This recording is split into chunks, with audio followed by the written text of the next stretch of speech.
Available नहीं है, classes इतनी डिस्टर्ब होती है, पूछे मत। मैडम इस बार इशू ये था जो 9th और 11th को सिलेबस के लिए हमारा ICT चेंज हो रहा है, तो किसी वेंडर ने वो कोर्स ली वो उन्होंने 7 लाख रुपए की डिमांड करी थी। जो आज मीटिंग बुलाई गई है वो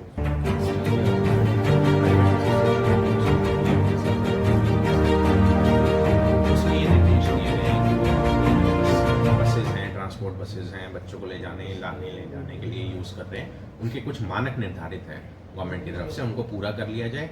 और अभी हमारी 17, 20, 21, 27, 28 तारीख को आरटीओ जाके अपने जो भी बसों की कमियाँ हैं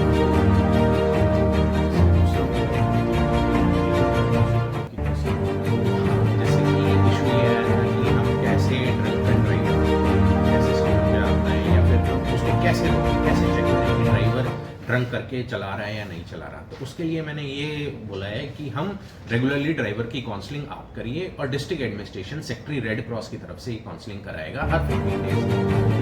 ड्राइवर्स को कैसे बिहेव करना चाहिए, ड्राइवर्स को कैसे बच्चों के साथ बिहेव करना चाहिए, कैसे उनकी इम्पॉर्टेंट ड्यूटी है उसको लेकर वो कैसे सजग रहे। प्ले स्कूल में जाएंगे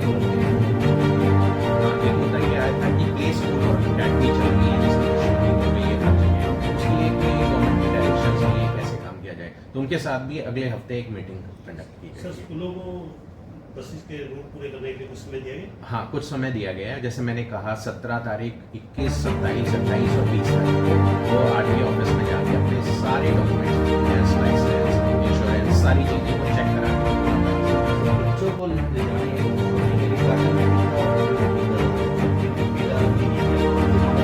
हाँ वो इम्पाउंड होगी, उसको डायरेक्शंस क्लियर कर दिए गए हैं कि टाटा मैजिक जो सारी चीज़ें पूरी नहीं करती है और जो पासिंग नहीं हो रखी है वो उनमें बच्चों को कैरी नहीं किया जाए। जिले में ऐसे स्कूल भी चल रहे हैं जिनके पास मान्यता नहीं है, तो हाँ, उनको लेकर के क्या स्थिति? उसकी मैंने लिस्ट डिस्ट्रिक्ट एजुकेशन ऑफिसर से मांगी है। अगर कोई ऐसे बिना एसोसिएशन बिना एफिलिएशन के कोई स्कूल चल रहा है तो उसकी एनओसी हम देंगे नहीं और उसके लिए एक्शन के लिए हम डायरेक्टर एजुकेशन तो 10 दिनों के बाद नहीं रेगुलर चलेगा, लेकिन अभी अभियान जो है उसके लिए मैंने ये कहा कि 5 दिन आरटीओ ऑफिस खुलेगा और अभी हम जो स्कूल बसेज हैं वो स्कूल में जाके चेक करें। ऑन रोड चेक नहीं होंगे सर? ऑन रोड अगर रैश ड्राइविंग करता हुआ दिखा तो चेक होगी, अगर दिखा हमें कि ज़्यादा सवारी बिठा रखी है, ज़्यादा बच्चे बिठा रखे हैं तो चेक होगी। तो ऐसा नहीं है कि ये दोनों तरफ से चलेगा। ऐसा मतलब प्रशासन का ये काम, मैं ये नहीं चाहता या फिर हरियाणा सरकार भी ये नहीं चाहती कि प्राइवेट स्कूल्स ना चले, लेकिन अच्छी तरीके से। के लिए कोई हेल्पलाइन भी? हाँ, एक इशू आया था कि एक डिस्ट्रिक्ट की हेल्पलाइन एस्टेब्लिश कर दी जाए, वो हम एस्टेब्लिश कर देंगे जैसे ये हमारे पास रिपोर्ट आ जाएगी कि सारी फिटनेस सर्टिफिकेट्स कर दिए गए हैं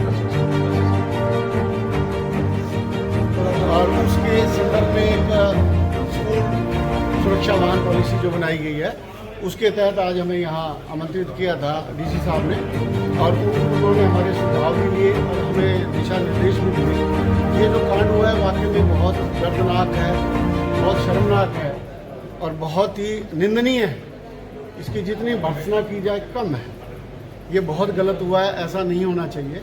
इसमें जो संबंधित स्कूल है उसकी कमी रही है और हम सभी स्कूल वालों से ये मैं खास तौर पर निवेदन करूँगा कि वो इस प्रकार की कोई भी कमी ना छोड़े।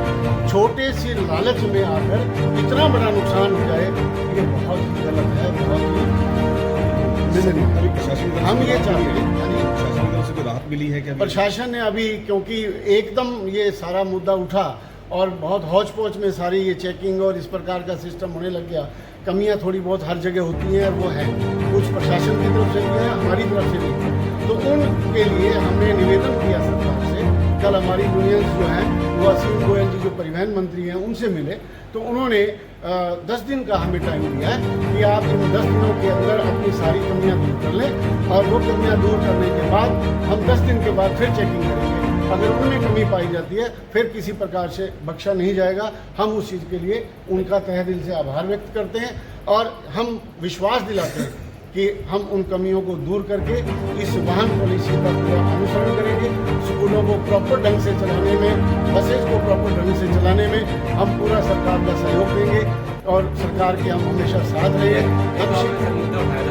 एकेडमी चल रही है। नहीं, मैं ये कह रहा हूँ कि जो एकेडमी चल रही है या जो स्कूल चल रहे हैं उन पर भी ये नियम लागू होने चाहिए। उन पे नियम नहीं है। हमारे जो सरकार के साथ रजिस्टर्ड हो गया वो तो बंद गया, जो रजिस्टर्ड नहीं है उस पर कोई नियम ही लागू नहीं है। वो बसेज भी चल रही हैं, वो बच्चों को भी पढ़ा रहे हैं, उनका कोई इन्वॉल्वमेंट भी नहीं है। ये सिस्टम नहीं होना चाहिए। नियम ना हो, एक नियम हरियाणा में है, शिक्षा नीति है, सबके लिए होनी चाहिए। परिवहन नीति है, सबके लिए होनी चाहिए। जो सिस्टम है वो सबके लिए। हमें किसी एकेडमी पे एतराज नहीं, हमें किसी प्ले पे एतराज नहीं। जो सिस्टम बना हुआ है, जो नियम बने हुए हैं, उन नियम के अकॉर्डिंग अगर वो चलते हैं सारे इंस्टीट्यूशन, तो स्कूल पर अगर लागू होता तो उन पर भी लागू होने चाहिए। हमारा केवल ये एक पॉइंट है, ना कि हम किसी के विरोधी हैं, ना ये कि कोई प्ले स्कूल चला रहा है, क्यों चला रहा है, किस लिए चला रहा है, हमें इस चीज़ से कोई मतलब नहीं। हम तो ये चाहते हैं नियम होने चाहिए। मान लो प्ले का नियम है कि भाई वो चाइल्ड वेलफेयर डिपार्टमेंट से परमिशन दे, तो परमिशन लेके चला जाए, तो उसमें नियम होंगे ना, कुछ नियम उसके भी होंगे। भाई कमरा कितना होना चाहिए, जगह कितनी होनी चाहिए, सिस्टम पानी का क्या होना चाहिए, वो नियम अगर हमारे ऊपर लागू है, हर चीज़ लागू है। हमारे पास वाटर के लिए, हेल्थ केयर के लिए, मतलब अपने वैन के लिए, फायर के लिए, ये नियम हमारे पर लागू हो तो सबके होने चाहिए। इंस्टीट्यूशन छोटा हो या बड़ा, उसके अकॉर्डिंग वो नियम लागू होने चाहिए।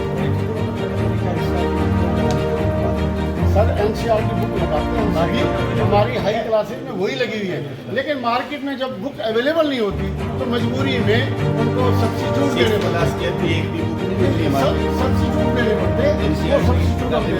अदरवाइज हमें किसी प्रकार का कोई एतराज नहीं है, फॉलो करते। सर आज क्या प्रोग्राम था? आज आदरणीय जिला उपायुक्त महोदय ने private school district association Fatehabad की मीटिंग बुलाई थी। जैसे कि आपको विदित है, पिछले हफ्ते कनीना के अंदर एक बस एक्सीडेंट हुआ था, बड़ा ही दुर्भाग्यपूर्ण हुआ। सबसे पहले तो हम उस परिवार के जिनके बच्चों की छोटी सी उम्र में उनकी जो अननेचुरल डेथ हुई है, हम प्राइवेट डिस्ट्रिक्ट एसोसिएशन फतेहाबाद की तरफ से उनके प्रति श्रद्धांजलि अर्पित करते हैं पूरे परिवार और परिवार को परमात्मा उनको शक्ति दे, ऐसी हम आशा करते हैं। और जैसा कि डीसी साहब ने हमें बताया कि पिछले काफ़ी दिनों से जैसे हम सारे प्राइवेट स्कूल एसोसिएशन के जितने भी बसेस के ओनर थे वो चेकिंग के बिहाफ पे बड़े परेशान थे, तो उससे निजात पाने के लिए हमने पीछे 2-3 दिन से स्कूलों के सारे लोगों ने कोशिश की थी कि प्रशासन तक हमारी बात को पहुंचाया जाए। उसको संज्ञान में लेते हुए आदरणीय उपायुक्त महोदय ने हमें आज बुलाया। उन्होंने कहा कि आपको 10 दिन का समय दिया जाता है, उसी दौरान अपने बसेस की जो भी कमियां हैं, जिस प्रकार से कोई पासिंग है, बसेस का कोई और इश्यू है, उसको कंप्लीट कर लें। और उसके लिए 5 जो डेट्स दिए हैं, उन डेट्स के अंदर जितने भी हमारे आरटीओ ऑफिस के अधिकारी हैं वो स्कूलों के अंदर जाके उसको पूरा करेंगे। और उसके प्रकार से और भी कोई दिक्कत होगी तो स्कूल वाले हम आपको आश्वासन देते हैं कि प्रशासन का हम पूरा सहयोग करेंगे। सड़क पे नहीं रुक पाएंगे। और आदरणीय हमारी जो जिला शिक्षा अधिकारी है मैडम संगीता बिश्नोई जी, उनका भी हम हृदय की गहराइयों से अभिनंदन करते हैं कि उन्होंने आज बड़े ही एक अच्छे समन्वय के साथ हमारी आदरणीय डीसी साहब के साथ मीटिंग का आयोजन कराया। मैं डिस्ट्रिक्ट एसोसिएशन प्रधान गुलाब सिंह सोना, प्राइवेट एसोसिएशन के सभी हमारे जितने भी टुवाड़ा, उन्ना, भट्टू, रतिया, जाखल, सभी जो हमारे खंड है, उनके जितने मेरे प्राइवेट स्कूल एसोसिएशन के साथी पहुंचे हैं, उनका भी दिल की गहराइयों से आभार करता हूं। और जिस प्रकार से मीडिया ने हमारा सहयोग किया है, मीडिया के साथियों से प्रार्थना करूंगा कि जो भी हमारा किसी प्रकार से सहयोग की आवश्यकता होगी, समाज में जो विकृतियां होगी, प्राइवेट स्कूल एसोसिएशन हमेशा समाज का काम करता रहे, सहयोग करता रहे। ऐसी उम्मीद करता हूं कि भगवान इस प्रकार से कोई ऐसी घटना भविष्य में ना हो और फतेहाबाद डिस्ट्रिक्ट हमेशा प्रशासन का सहयोग करता रहे। ये आज का हमारे मीटिंग का एजेंडा। प्रशासन का भी आज पॉजिटिव रवैया रहा था। देखिए, अब समाज के विषय है ये, एक हाथ से कभी ताली जैसे बजती नहीं है। प्रशासन का हम सहयोग करेंगे तो निश्चित तौर पे प्रशासन हमारा भी सहयोग करेगा। अब मैं स्कूल जो चलाने वाले होते हैं वो कई समस्याओं से बड़े ग्रसित होते हैं, चाहे आर्थिक तौर पे हो, सामाजिक तौर पे हो, तो सभी विषयों को हमने डीसी साहब को बड़ा गंभीरता से उनके सामने इन विषयों को रखा और डीसी साहब ने बड़ा ही एक बड़ी शालीनता से, बड़े ही ध्यान से हमारी बात को सुनने के बाद हमें आश्वासन दिया है कि स्कूल संचालकों का भविष्य में किसी प्रकार से कोई दिक्कत नहीं होगी। ऐसा डीसी साहब ने हमारे ऊपर आश्वासन दिया। रोड पे गाड़ियां नहीं रुकेगी, इससे बच्चों के अंदर भी कुछ नहीं होती है। देखिए, टेरर जिसको हम खौफ भी कह सकते हैं, मान के चलिए जो साधन व्यक्ति चलाता है, चाहे ड्राइवर है, बच्चे हैं, तो एकदम से इंसिडेंटली अगर कोई घटना घट जाए तो व्यावहारिक बात सी है कि पेरेंट्स को भी थोड़ा डर होता है और स्कूल ओनर को भी डर होता है कि कहीं मिस हैपनिंग ना हो जा। तो ऐसे करके थोड़ा सा जो प्रशासन ने जो स्टेप लिया है कि स्कूलों के अंदर ही जैसे आपकी उसकी बसेस की चेकिंग की जाएगी, इसके लिए प्रशासन का हम दिल की गहराइयों से बहुत बहुत धन्यवाद करते हैं। रास्ते में खड़ी नहीं पाएंगे। हाँ जी। Thank you.